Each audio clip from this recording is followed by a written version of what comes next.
মাস জুড়ে ঢাকা আন্তর্জাতিক বাণিজ্য মেলার অর্ধেক সময় গড়িয়েও বিক্রেতাদের বিক্রি না থাকার অভিযোগ যেন শেষ হচ্ছে না। তবে প্রতিবারের মতো এবারও কোনো না কোনো স্টল ঘিরে ক্রেতা দর্শনার্থীদের কৌতূহল ও বিক্রি ছিল বেশ।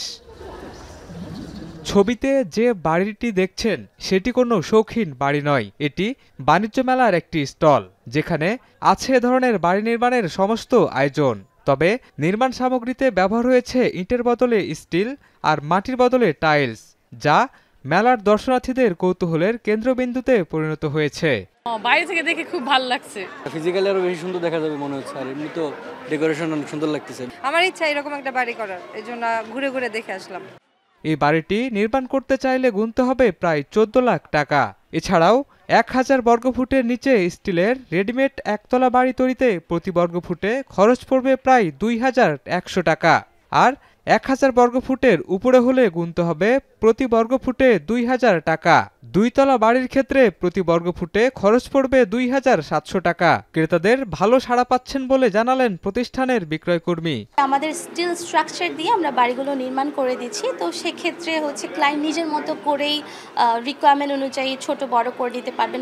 বাণিজ্য মেলার ব্যাপক সাড়া ফেলেছে কারাবন্দীদের হাতে তৈরি গৃহস্থালী উপকরণের স্টল কারাপণ্য।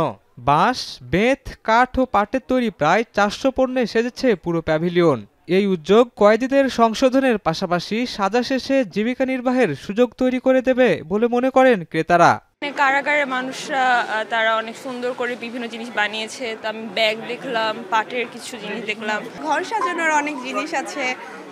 আর সবচেয়ে বড় কথা হচ্ছে হাতের তৈরি জিনিস বা আমাদের একটা গ্রামীণ ঐতিহ্য আছে। কারাপণ্যের স্টল ইনচার্জ বলেন, পণ্য বিক্রির লভ্যাংশের অর্ধেক কারাবন্দীদের দেওয়া হবে। এই অর্থ নিজের ও পরিবারের কাছে খরচ করতে পারবেন তারা, বাকি অর্ধেক অর্থ যাবে সরকারি কোষাগারে। বন্দীরা পুনর্বাসিত হচ্ছে, আমরা যাদেরকে অপরাধী বলছি তারা পুনর্বাসিত হচ্ছে, তারা সংশোধিত হচ্ছে। এই সংশোধনের ধারাটা যদি আমরা অব্যাহত রাখতে পারি, তাহলে আমরা সামাজিক ব্যবসা বলে যে কথাটা আমরা বলছি সেটাকে বাস্তবে রূপ দিতে পারবো। ছুটির দিন ছাড়া মেলা জমে না এমন অভিযোগ বিক্রেতাদের। তবে ক্রেতা দর্শনার্থীরা বলছেন, রাজধানী থেকে বেশি দূরত্বের কারণে জমছে না বাণিজ্য মেলা।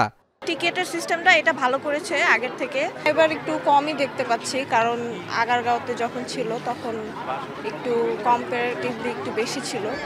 এক মাসের বাণিজ্য মেলা ছুটির দিন বাদে প্রতিদিন সকাল 10টা থেকে রাত 9টা পর্যন্ত খোলা থাকে, আর ছুটির দিন চলে রাত 10টা পর্যন্ত।